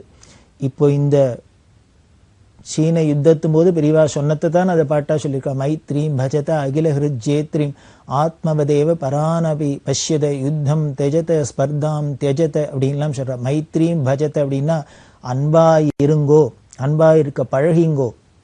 அப்படி அன்பா இருக்க பழகினோம்னா எதை ஜெயிக்கலாம்னு, அகில ஹிருஜேத்ரீம் உலகத்தில் உள்ள அத்தனை இதயங்களையும் ஜெயிச்சுடலாம். நாம மண்ண டெரிட்டரியை ஜெயிச்சு பிரயோஜனம் இல்லை, அந்த உலகத்தில் உள்ள அத்தனை ஜீவராசிகள் அத்தனை மனசையும் நாம ஆகர்ஷணம் பண்ணிடலாம், ஜெயிச்சுடலாம். அப்படிதான் பெரியவா இருந்தாளே. அவ அன்புமயமா இருந்ததுனால உலகத்தில் உள்ள அத்தனை ஜீவராசிகளும் பெரியவாள்கிட்ட பிரியமா இருந்ததே. பார்த்தமே, நிதர்சனமா பார்த்தமே. இந்த மித்திரபாவத்தோட இருந்ததுனால உலகம் முழுக்கலும் அவ அத்தனை பேர் மனசையும் ஜெயிச்சாளே. காடுடைய சுடலை பொடி பூசி என் உள்ளம் கவர்கள்வன் அப்படின்னு ஞானசம்பந்தர் சொல்ற. பரமேஸ்வரன் என்ன பண்றாரு, அத்தனை பேரோட மனசையும் அபகரிச்சுக்கிறாங்கிற. சித்தச்சோரன் அப்படின்னு கிருஷ்ணரை சொல்றோம். கிருஷ்ணர் சித்தச்சோரன்னா என்ன, அத்தனை பேர் மனசையும் அவர் ஆகர்ஷணிக்கிறது, வசப்படுத்திக்கிறது. எதனால, அன்புனால, பிரேமையினால. அதான் சொல்றா. அகில ஹிருஜேத்ரி ஆத்மபதேவ பரானபி பஷ்யத, ஒன்ன மாதிரியே, ஒன்னு ஆத்மா மாதிரியே எல்லாத்தையும் பாரு அப்படிங்கிற. யுத்தம் தெஜத்தை, சண்டை போடுறத விடுங்கோ, ஆக்கிரமிக்கத்தை விடுங்கோ. நம்மள்ட்ட எத்தனை இருந்தாலும் இன்னொருத்தட்ட இருக்கிறத போய் சாமான எடுத்துக்கிறதுலாம் நமக்கு ஒரு ஆசை இருக்கு, அதெல்லாம் விடுங்கோ அப்படிங்கிறா. காரணம் என்னென்ன, ஜனனி பிருத்திவி காமதுகாஸ்தே ஜனகோ தேவஹா சகல தயாளு அப்படிங்கிற. காமதேனு மாதிரி ஜனனியா நமக்கு பெத்த தாயார பூமாதேவி இருக்கா, நம்ம கேட்டதெல்லாம் கொடுக்கறதுக்கு, நம்ம கேட்டதெல்லாம் அனுகிரகம் எடுத்து சகல தயாளுவா பரமேஸ்வரன் இருக்க, ஈஸ்வரன் இருக்கிறதே நாம் இன்னொருத்தரதை போய் ஆக்கிரமிப்பானே, இன்னொருத்தரதை எடுப்பானே, ஆசைப்படுவானே. அதனால எல்லாத்தையும் அன்பா இருங்கோ அப்படின்லாம் சொல்றா இல்லையா? அப்படி இருந்த பெரியவா எல்லாத்தையும் அன்பா தான் இருந்தா அப்படிங்கிறதுக்கு சாட்சி என்னன்னு, ஒரு நாளைக்கு காஞ்சிபுரத்தில் இருக்கிறதே தங்கிட்ட கைங்கர நல்ல கோடை காலம், அக்னி நட்சத்திரம்னு வச்சுக்கோளேன். அப்போ என்ன பண்ணா, திடீர்னு மத்தியானம் தங்கிட்ட கைங்கரியம் பண்ணவள்கிட்ட கூப்பிட்டு, உள்ள மோர் இருக்கா அப்படின்னா, தயிர் இருக்கா, மோர் இருக்கா, இருக்கு அப்படின்னு. இருந்தா நிறையா எத்தனை இருக்கோ அத்தனையும் நல்லா உப்பு போட்டு பெருங்காயம் எல்லாம் போட்டு நல்லா கரைச்சி, நீர் மோராக கரைச்சி அண்டாவில் வச்சுட்டு வாசலில் வச்சுட்டு யாரானு வந்தாக்க இந்த வெயிலுக்கு வரவாಳು கொடு அப்படின்னா. இந்த சமயத்தில் ஒரு அன்டைமாக இருக்குது, இப்போ எதுக்கு இது நீர்மோர் கரைச்சி கொடுன்னு சொல்கிறா பெரியவா தெரியல. பெரியவா சொல்லியாச்சு. இவா அண்டாவில் எடுத்துன்னு போய் ஒரு அண்டாவில் நீர்மோர், ஒரு அண்டாவில் தீர்த்தம் வச்சுன்னு பெரியவா உத்தரவு கொடுக்கறதுக்காக கொண்டு வச்சிருக்கா. இவாளுக்கு புரியல, இப்போ யார் வரப்போறா, எதுக்கு இதை வச்சுருக்கோம் அப்படின்னு. அப்படி பார்த்தா கொஞ்ச நேரத்தில் என்ன ஆச்சு, நிறையா தொண்டர்கள் கூட்டம் வர ஆரம்பிச்சுது. கருப்பு சட்டை போட்டு ஒரு நாஸ்திக கட்சியோட தொண்டர்கள். இந்த நாஸ்திக கட்சி மாநாடு ஏதோ அங்கே காஞ்சிபுரத்தில் நடந்திருக்கு போல இருக்கு. அது முடிஞ்சு கொடுத்தோ. அது முடிஞ்சோன்னே தலைவர்கள்லாம் வாவாப்பட்டு காரில் போயிட்டா. இந்த தொண்டர்கள்லாம் எல்லாம் வெயிலில் நடந்து அது வீட்டுக்கு போகிறது. எந்தெந்த வெளியூர்லேருந்துலாம் வந்திருக்காங்க, பஸ்ஸை பிடிச்சி ட்ரெயினை பிடிச்சி இப்படிலாம் போகணுமே. எல்லாரும் வத்தா வெயிலானா காத்தாலேருந்து வெயிலில் நின்றுது, இந்த மீட்டிங்க்கு நின்றுது, அது இது அவளுக்கு சிரமமாக இருக்குது. நாக்கு தாகம் வரட்டுறது. அப்போது இந்த மடத்து வழியால் வரத்தே எல்லாரும் என்ன பண்ணினா, இந்த நீர்மோர் தீர்த்தத்தை பார்த்தோன்னே வந்து வாங்கி குடிச்சா. இவாளும் கொடுத்தா. இப்போ கொடுத்தவாளுக்கெல்லாம் ஆச்சரியமாக இருந்தது. ஓ, இந்த நாஸ்திக கட்சி தொண்டர்கள்லாம் வராங்கிறதுக்காக தான் பெரியவா இந்த டயத்தில் மோர் கரைச்சி ரெடியாக தீர்த்தத்தோடு வச்சுருக்க சொல்லியிருக்கா போல இருக்குது அப்படின்னு அவளுக்கு தோணித்து. கொடுத்தா எல்லாரும் குடிச்சிட்டு போனா. வேடிக்கை என்ன அப்படின்னா, கொஞ்ச நேரத்துக்கு முன்னால் தான் அவள் தலைவர்களாக இருக்கட்டும் இவாள்லாம் எல்லாரும் நமது சனாதன மதத்தை பற்றியும் சங்கராச்சாரியரை பற்றியும் எல்லாத்தையும் பற்றியும் திட்டிட்டு வந்திருக்கா. இவாள்லாம் இவாள்கிட்ட பெரியவாள்கிட்ட பிரியம் இல்லாத, மடத்திட்ட பிரியம் இல்லாத, ஒரு ஆஸ்திக புத்தி இல்லாத, எல்லாத்தையும் பரியாசம் பண்ணிட்டு சண்டை போட்டு கத்திட்டு தான் வந்திருக்கா. அவள்லாம் வந்தால் கூட பெரியவா அவளுக்கும் தாகசாந்திக்கு கொடுக்க சொல்றா, உபச்சாரம் பண்ண சொல்றா. அப்படின்னா இதுதான் பெரியவா சொன்னது. என்னென்ன பகைவர்களாக இருந்தால் கூட அவளுக்கு வேணால் நம்மளை பிடிக்காது இருக்கலாம், நமக்கு அவளை பிடிக்கலாமே. அவளுக்கு நம்மளை பிடிக்கலங்கிறதுக்காக நமக்கு அவளை பிடிக்காத இருக்கணுங்கிற அவசியம் இல்லையே. பகைவர்க்கும் அருள்வாய் நன்னெஞ்சு அப்படின்னாரே. அனுகிரகம் பண்ணணும்னா அவளுக்கும் அனுகிரகம் பண்ணு அப்படிங்கிறப்ப தான் பெரியவா நடந்துட்டு இருக்கா. இப்படி அவளுக்கு யார்ட்டையும் துவேஷம் கிடையாது. பகவத்பாதாள் ஆதிசங்கர பகவத்பாதாள் சொல்ற, நாம் அத்வைதிகளாக இருக்கிறதுனால நமக்கு யாரோடையும் சண்டை கிடையாது, யார்ட்டையும் பிரச்சனை கிடையாது. அவளுக்கு வேணா நம்மள்ட்ட சண்டை வரலாம், நம்மள்ட்ட துவேஷிக்கலாம், எழுதிய நமக்கு யார்ட்டையும் கிடையாது. ஏன்னா நமக்கு ரெண்டாவதே ஒன்று இல்லாததுனால நமக்கு எது மேலேயும் விரோதம் கிடையாது, துவேஷம் கிடையாது, சண்டை கிடையாது அப்படிங்கிற. அப்பேற்பட்ட சங்கரோட மறுபடி வந்தான பிரிவா என்ன பண்ண, பரம நாஸ்திகர்களுக்கும் உபச்சாரம் பண்ண சொல்றா. அதை விட வேடிக்கை, காஞ்சிபுரத்தில் மடத்துக்கு ஈத்தாப்புல ஒரு நாஸ்திக கட்சியோட தலைவரோட சிலை மடத்தை பார்த்து வச்சிருப்போம். இது அங்கே வச்சோடனே சில பேருக்கெல்லாம் அது மனசு ரொம்ப வருத்தமாக இருந்தது. வேணும்னு விதண்டாவாதத்துக்காக பண்ணுறா, மடத்துக்கு ஈத்தாப்புல இப்படி ஒன்று வைப்பானே, இதெல்லாம் வம்புக்கு இழுக்கிறது தானே, வேணும் வம்பு அப்படின்னு அவளுக்கெல்லாம் தோணித்து. அப்போ வந்து பெரியவாள்கிட்ட சொன்னான், இது மாதிரி வேணும்னே மடத்தை பார்த்து ஈத்தாப்புல இந்த தலைவரோட சிலையை வச்சிருக்கா, இது ஒரு பொல்லாத்தனம் மாதிரி தெரியறது, பெரியவா யார்ட்டையான்னு சொல்லி இதை எடுக்கிறதுக்கு ஏற்பாடு பண்ணணும், அது இருக்கப்படாது, அங்கே எதுக்கு வைக்கணும், அதனால் அங்கே வைக்கப்படாது, எடுக்கிறதுக்கு சொல்லணும் அப்படின்னா. பெரியவா உடனே அதுக்கு சொல்கிறா, ஏன் அவள் எங்கே வேணால் வைக்கலாம், அங்கே வச்சுட்டு போகிறா, அதில் நமக்கு என்ன நஷ்டம் அப்படின்னா. இல்லை நம்மளை அவமானப்படுத்துகிறாப்புல இருக்குது,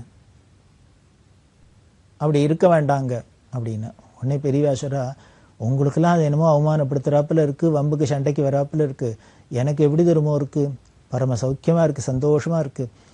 நான் மடத்தை விட்டு இறங்கி ரோட்டில் போகிறதையே முதல்ல அந்த சிலையை பார்க்கறதுனாலே எனக்கு ஒரு உத்வேகம் வருது. இன்னும் நன்னா நம்ம தர்மத்தை அனுஷ்டானம் பண்ணணும், இன்னும் நாம பக்தி பண்ணணும், இன்னும் நாம நன்னா நல்லதை தர்ம பிரச்சாரம் பண்ணணும்லாம் எனக்கு ஒரு உற்சாகம் கொடுக்குறாப்புல இருக்குது. அதனால் அது அங்கேயே இருக்கட்டும், அதனால நமக்கு ஒரு லாபம் தான் நான் அடையிறேன், நான் அப்படிதான் நினைச்சுட்டு இருக்கேன். எனக்கு ஒன்றும் அதனால வருத்தமோ கஷ்டமோ துவேஷமோ ஒன்றும் இல்லை. அதை பார்த்தாலே இன்னும் கொஞ்சம் நன்னாவே உற்சாகம் வருது. ஓ, அவர் இல்லைங்கிறாரு, நம்ம இருக்குன்னு இன்னும் சொல்லணும். அவர் எப்படிலாம் இல்லைங்கிறாரோ அதுக்கு சமாதானமாக எப்படிலாம் இருக்குன்னு நம்ம சொல்லணும். இது நாம் ஒரு நல்ல காரியம் பண்ணுறதுக்கு, நான் இன்னும் பிரச்சாரம் பண்ணுறதுக்கு, இன்னும் தர்ம காரியங்கள்லாம் பண்ணுறதுக்கு இது ஒரு ஊக்க சக்தியாக இருக்கிறதா தான் நான் நினச்சிக்கிறேன் அப்படின்னு சொன்னான். இதை சொன்னவாளுக்கெல்லாம் ஆச்சரியமாக இருந்தது. இதுக்கு இப்படி கூட அர்த்தம் பண்ணிட்டு பெரியவா இப்படி பண்ண, அடுத்தவா தானே விதண்டாவாதம் பண்ணினா கூட அதை எப்படி நல்லதாக எடுத்துக்கிறா பெரியவா அப்படிங்கிறது. இதுதான் வேஷமே இல்லாதவாளோட மனசு இப்படி தான் இருக்கு. அன்புமயமாக இருக்கிறவாளோட மனசு இப்படி தான் இருக்கும். பல வித்வான்கள்லாம் வந்திருக்கா, பெரிய பெரிய வித்வான்கள்.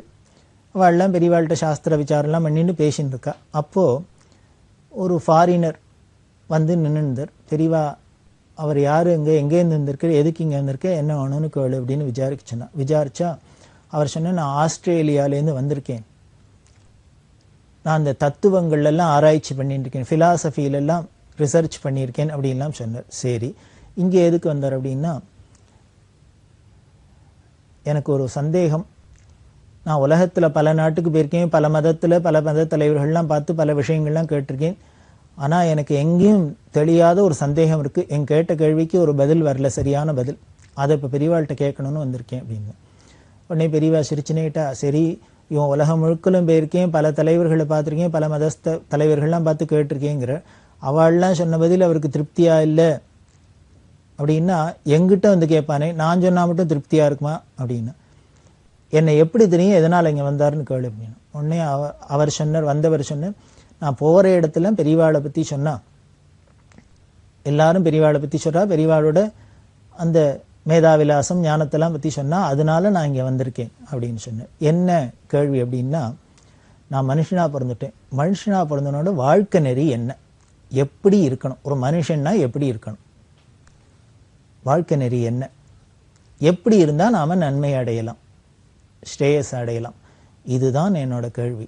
இதை எப்படி எடுக்கணும், அதை எனக்கு புரியுறாப்புல சிம்பிளாக பெரியவா பதில் சொன்னோம். பெரியவா கேட்டா, சரி, மற்றவாள்லாம் இதே கேள்வி தானே கேட்டிருக்க, அவள்லாம் என்ன பதில் சொன்னா? இல்லை இல்லை, அவள்லாம் சொன்னா, ஆனால் என்னமோ அவள் சொல்கிற பதிலாம்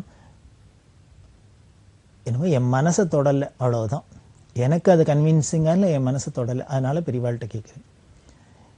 இந்த ஆஸ்திரேலியாவிலேருந்து வந்து இந்த கேள்வியை கேட்டோன்னு எய்த்தாப்புல வித்வான்கள்லாம் உட்காந்துக்கல, அவளுக்கெல்லாம் ஒரு உற்சாகமாக இருந்தது.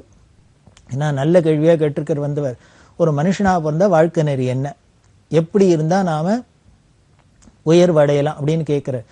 இதுக்கு பெரியவா பதில் சொன்னாக்க அவருக்கு மட்டும், அந்த ஆஸ்திரேலியாவிலே வந்தவருக்கு மட்டும் உபயோகம் இல்லை, எல்லாருக்குமே உபயோகமாக இருக்கும். அப்படிங்கிறதுனால தான் எல்லாரும் முன்னே ஆர்வமாக காத்துட்டுருக்கா. உடனே பெரியவா வாழ்க்கையில் கேட்டா, நீங்களாம் வித்வானாச்சே, அந்த குழந்தை கேட்குற கேள்விக்கு என்ன பதில் சொல்லலாம் சொல்லுங்களேன் அப்படின்னு. எதில் இருக்குது, வேதத்தில் இருக்கா, சாஸ்திரத்தில் இருக்கா, புராணங்கள் இருக்கா, இதிகாசத்தில் என்ன இருக்குன்னு சொல்லுங்களேன் அப்படின்னு. உடனே அவள்லாம் சொன்னால், இல்லை இல்லை, அவள் பெரியவாள்கிட்ட கேட்கணும் வந்திருக்கா, பெரியவா சொன்னால் நாங்களும் கேட்டுப்போம், அப்படி சொன்னாக்க அதை எல்லா இடத்துலையும் பிரச்சாரம் பண்ணுறதுக்கு சௌரியமாக இருக்கும், அதனால பெரியவா தான் சொல்லணும் அப்படின்னு. உடனே பெரியவா சிரிச்சுட்டே பாகவதம், ஸ்ரீமத் பாகவத புஸ்தகம் எடுத்துன்னு வர சொன்னா, அதில் 7வது ஸ்கந்தம், அதில் 6வது அத்தியாயம், அதில் 24, 25, 26 ஸ்லோகம். அந்த ஸ்லோகத்தை எடுத்து கொடுத்து ஒரு வித்வான்கிட்ட கொடுத்து, இதை படித்து இதோட அர்த்தத்தை அந்த குழந்தைக்கு சொல்லும், இதான் வாழ்க்கை நெறி அப்படின்னா. இதைத்தான் நமது மதத்தில் சொல்லியிருக்கு, இதைத்தான் வேதம் சொல்கிறது, சாஸ்திரம் சொல்கிறது, புராண இதிகாசம் எல்லாம் இதைத்தான் சொல்கிறது. இது இந்த பாவத்தில் இந்த 3 ஸ்லோகத்தில் ரொம்ப எளிமையாக சொல்லியிருக்கு அப்படின்னா. அது என்ன, தஸ்மாத் சர்வேஷு பூதேஷு தயா குருத சௌஹிருதம் அப்படின்னு ஆரம்பிக்கிற ஸ்லோகம். இது பிரகலாதன் தன்னோட சக மாணவர்களுக்கு சொல்கிற வார்த்தை, உபதேசம். என்ன சொல்கிறார், இதோட அர்த்தம் என்ன அப்படின்னு, பிரகலாதன் தன்னோட சக மாணவர்களுக்கெல்லாம் சொல்கிறார், எல்லாம் அசுர குழந்தைகளா, இந்த அசுரபாவம்ங்கிறதே அடுத்த வாழ்க்கை ஈவரக்கம் இல்லாத இருக்கிறது தானே, அன்பு இல்லாத இருக்கிறது தானே. அதுக்கு பிரகலாதன் சொல்ற, நாம் மனுஷாலாக பிறந்திருக்கோம்ப்பா, எல்லாத்தையும் அன்பாக இருக்கணும்ப்பா, எல்லா ஜீவராசிகள்கிட்டையும் அன்பாக இருக்கணும். அப்படி எல்லா ஜீவராசிகளும் அன்பாக இருந்துட்டோம்னா அந்த அதோக்ஷஜனான பகவானோட அனுகிரகத்தை நாம் தானே அடைஞ்சுடலாம். அந்த பகவானோட அனுகிரகத்தை அடைஞ்சிட்டோன்னா அதுக்கப்புறம் நாம் அடையிறதுக்கு ஒன்றும் ஸ்பெஷலாக ஒன்றும் இல்லைப்பா அப்படின்லாம் சொல்லி உபதேசம் பண்ணுறாப்புல இந்த 3 ஸ்லோகத்துக்கு ரொம்ப அபூர்வமான ஸ்லோகம். இதை சொல்லி மனுஷனாக பிறந்தவா இருக்க வேண்டிய வாழ்க்கை நெறி எல்லாத்தையும் அன்பாக இருக்கிறது தான்ப்பா. அப்படி இருந்தோன்னா பகவத் அனுகிரகத்தை தானே அடைஞ்சுடலாம். அடைஞ்சா அதுதான் பெரிய நமக்கு லாபம், பிறவி அடைஞ்சதுக்கு பலன் அப்படின்னு பெரியவா சொல்றா. இதைத்தான் அந்த ஆஸ்திரேலியாவிலேருந்து அந்த பையனுக்கு சொன்னா. அவருக்கு உடனே ரொம்ப சந்தோஷமா இருந்து கண்ணால் தாரம் வந்தது. இதை டிரான்ஸ்லேட் பண்ணி சொல்லுன்னு அவர் சொன்ன, வேண்டாம் எனக்கு புரியுறதுன்னு. அன்பு சொல்றதுக்கு இதான் லாங்குவேஜ் பேரியரா இருக்குமா என்ன? அன்பாருன்னு சொல்றதுக்கு இந்த சொல்றதுலேருந்தே புரிஞ்சுடுறதே நமக்கு. அதுதானே நிஜமான அன்பு. அப்படி அன்புமயமா இருந்த பெரியவா தான் உலகம் முழுக்கலும் அந்த அன்புனால வசப்படுத்தினா. நாமளும் இந்த பெரியவா பக்தானா அப்படி ஒரு அன்பா இருக்கணும், எல்லாற்றையும் அன்பா இருக்கணும். நம்மளை துவேஷிக்கிற வாழ்க்கையும் நம்ம அன்பா இருக்கணுங்கிறது தான் பெரியவா சரித்திரம் கேட்கறதுக்கு நமக்கு பலன்னு சொல்லி தொடர்ந்து பார்ப்போம். பெரியவா சரணம். இந்நிகழ்ச்சியின் அடுத்த பகுதி நாளை மாலை இதே நேரத்தில் ஒளிபரப்பாகும். பெரியவா சரணம். பெரியவா சரணம். அடுத்த நிகழ்ச்சி திருவாசக இன்னிசை. வழங்குபவர் ஸ்ரீ சத்குருநாத தேசிகர் அவர்கள். பெரியவா சரணம். திருச்சிற்றம்பலம். ஆசைப்பத்து கருடக் கொடியோன் காணமாட்டா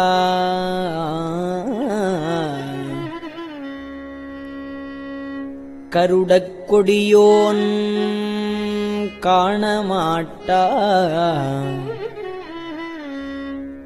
கழற்சேவடி என்னும் பொருளைத் தந்து இங்கு என்னை ஆண்ட புல்லாமணியேயோ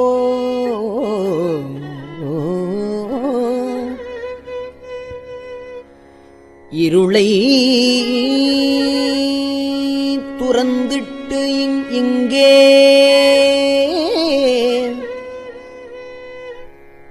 இருளை துறந்திட்டு இங்கே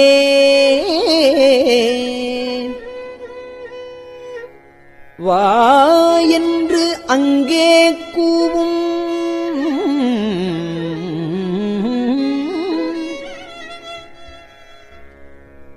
அருளைப் பெறுவான்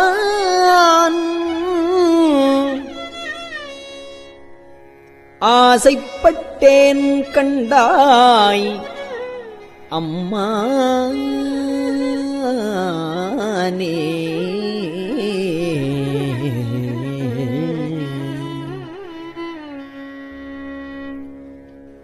முய்ப்பால் நரம்பு கயிறாக மூளை என்பு தோல் போர்த்த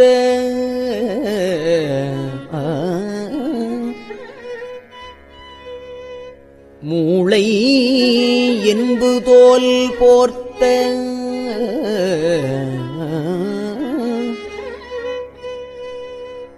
குப்பாய் அம்புக்கு இருக்ககில்லேன் கூவிக்கொள்ளாய்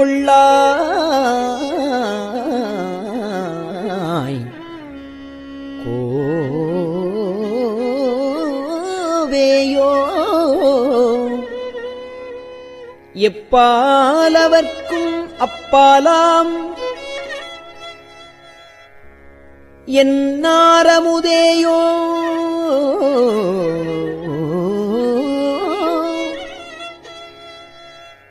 அப்பா காண ஆசைப்பட்டேன் கண்டாய் அம்மானே.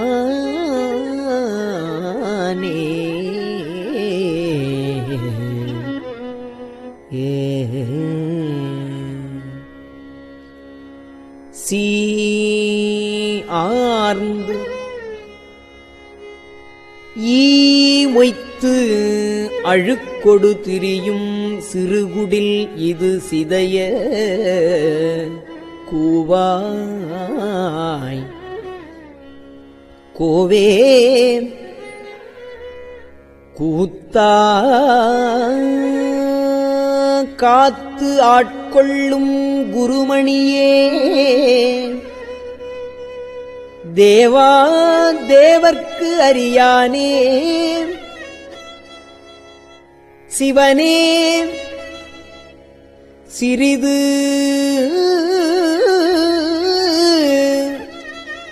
என் முகநோக்கி ஆவா என்ன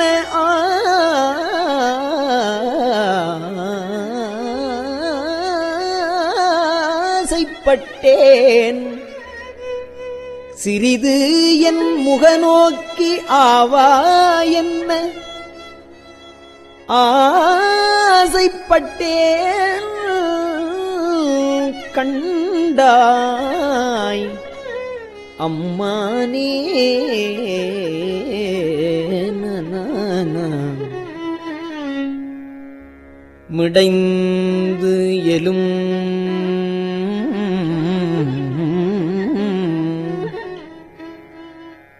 மிடைந்து எலும்பு ஊத்தை மிக்கு அழுக்கு ஊரல் வீரிலி நடைக்கூடம் தொடர்ந்து எனை நலிய துயருருகின்றேன் சோத்தம் பெருமானே துயருருகின்றேன் சோத்தம் எம்பெருமானே உடைந்து நைந்து உருகி உன்னொளி நோக்கி உன் திருமலர்பாதம் மலர்பாதம் அடைந்து நின்றிடுவான் ஆசைப்பட்டேன் கண்டாய் அம்மானே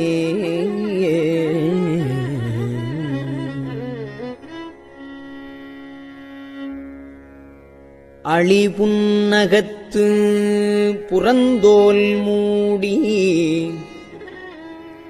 அடியேனுடை ஆக்கை புளியம்பழம் ஒத்திருந்தேன் இருந்தும் விடையாய் பொடியாடி எளிவந்து என்னை ஆண்டு கொண்ட என் ஆரமுதேயோ அழியன் என்ன ஆசைப்பட்டேன் கண்டாய் அம்மானே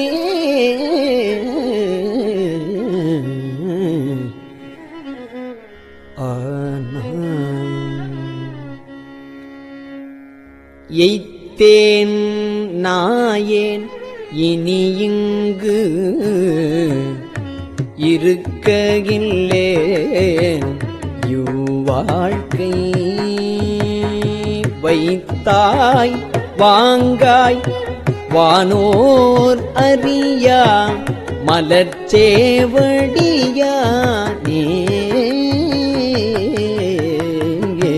புத்தா உந்தன் முகவொளி நோக்கி முறுவல் நகை காண அத்தா சால ஆசைப்பட்டேன் அத்தா சால ஆசைப்பட்டேன் கண்டாய் அம்மானே பாரோர் விண்ணோர் பரவியேத்தும் பரனே பரஞ்சோதி வாராய் வாரா உலகம் தந்து வந்து ஆட்கொள்வானே பேர் ஆயிரமும் பரவி பேர் ஆயிரமும் பரவி திரிந்து எம்பெருமான் என ஏத்த ஆரா அமுதே ஆசைப்பட்டேன்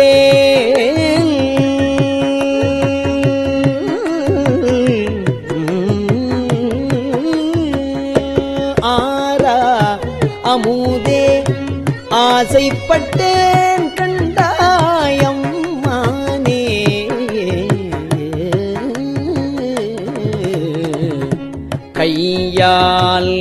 தொழுது உன் கழற்சேவடிகள் கழும தழுவிக்கொண்டும் கையால் தொழுது உன் கழற்சேவடிகள் கழும தழுவிக்கொண்டும் எய்யாது என்றல் தலைமேல் வைத்து எம் பெருமான் பெருமான் என்று ஐயா என்றன் வாயால் அரற்றி ஐயா என்றன் வாயால் அரற்றி அழல் சே மெழுகு ஒப்ப ஐயாற்றுகரசே ஐயாற்றுகரசே ஆசைப்பட்டே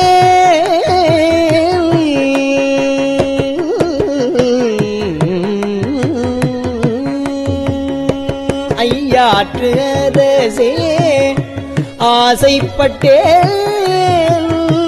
கண்டாய் அம்மானே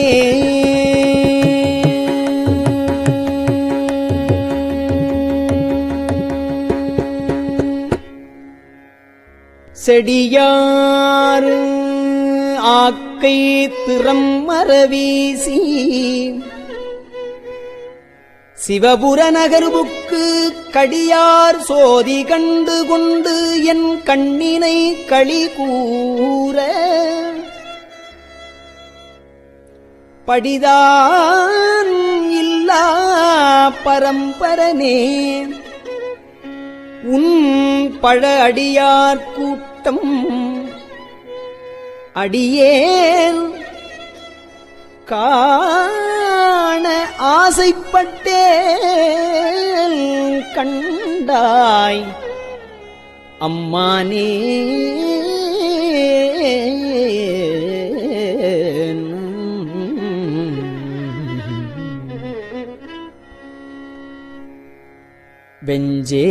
வெஞ்சேலனைய கண்ணாதம் வெகுளி வலையில் அகப்பட்டு நைஞ்சேன் நாயேன் ஞானச்சுடரே நானோ துணை காணேன் பஞ்சேரடியாள் பாகத்து ஒருவா பவள திருவாயால் அஞ்சேல் என்ன ஆசைப்பட்டேன்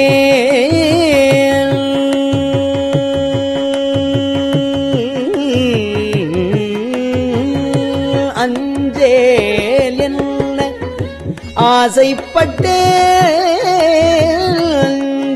என்ன ஆசைப்பட்டேன் கண்டாய் அம்மானே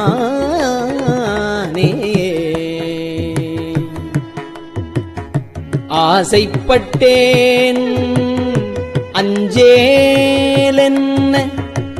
ஆசைப்பட்டேன் கண்டாய் அம்மானே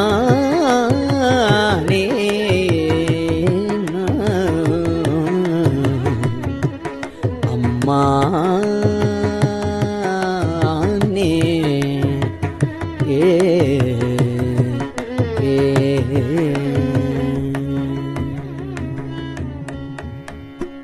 திருச்சிற்றம்பலம்.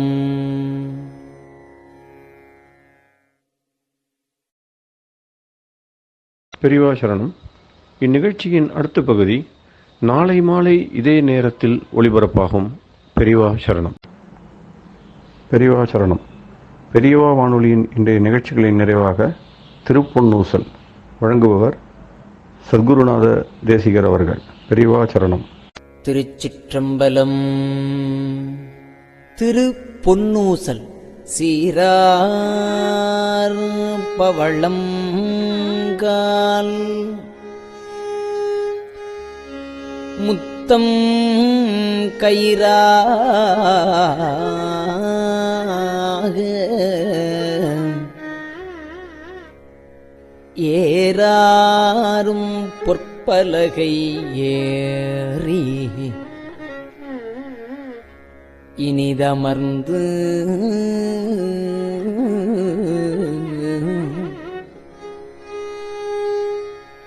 சீரார் பவளம் கால்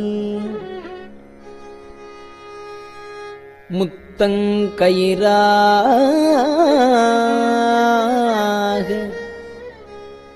ஏறாரும் பொற்பலகை ஏறி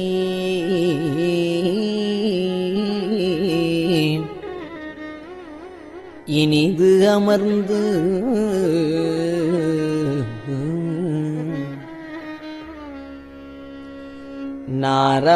நாராயணன் அறியான் நான் மலர்த்தாள் நாராயணன் அறியான் நான் மலர்த்தாள் நாயடியேற்கு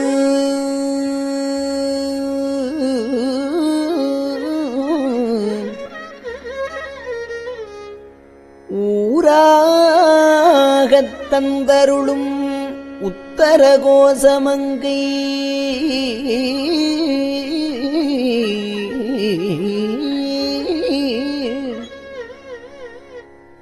ஆராமுதின்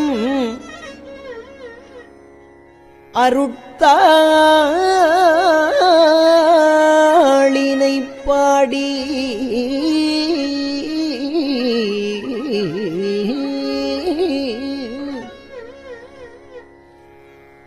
உத்தர கோசமங்கை ஆராமுதில்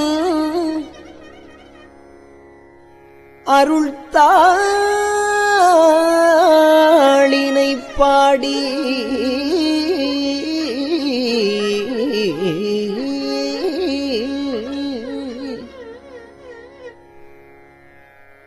போரார் வேர்க்கண்மடவி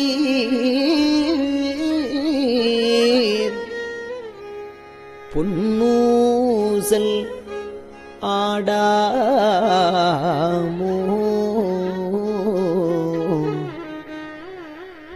போரார் வேர்க்கண்மடவி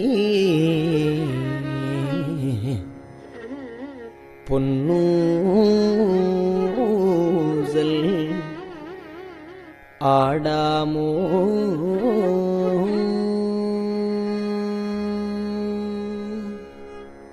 திருச்சிற்றம்பலம்.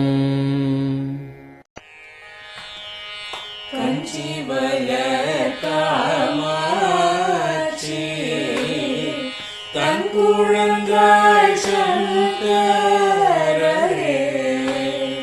கஞ்சிவல காமாட்சி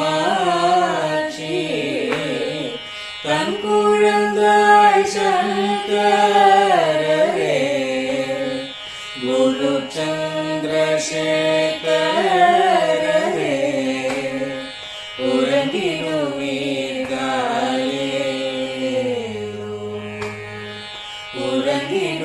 உறங்கிடுவீர்களே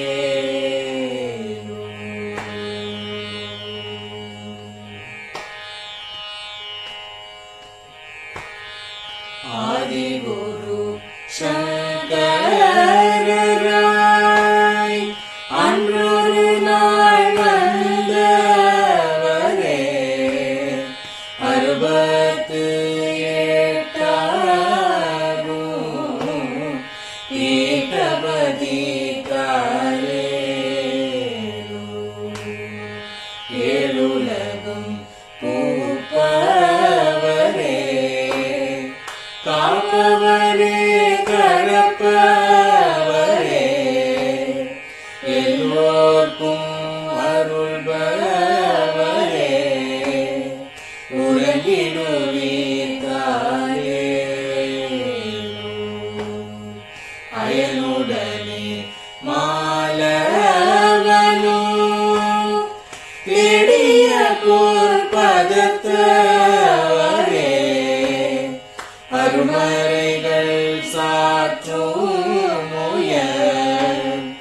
மலர்பதமே தாயே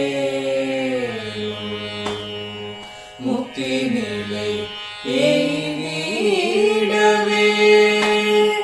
சக்தி தரும் சத்குருவே முக்தி நிலை எய்திடவே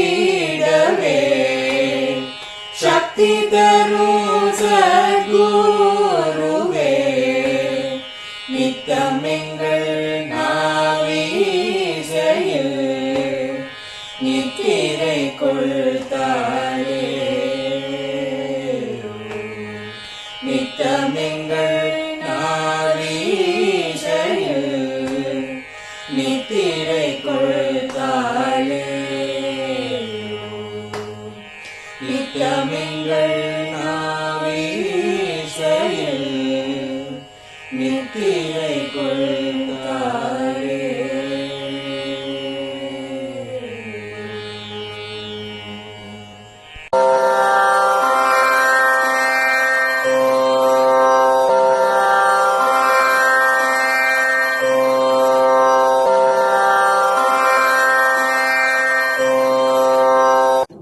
பெரியவா சரணம்.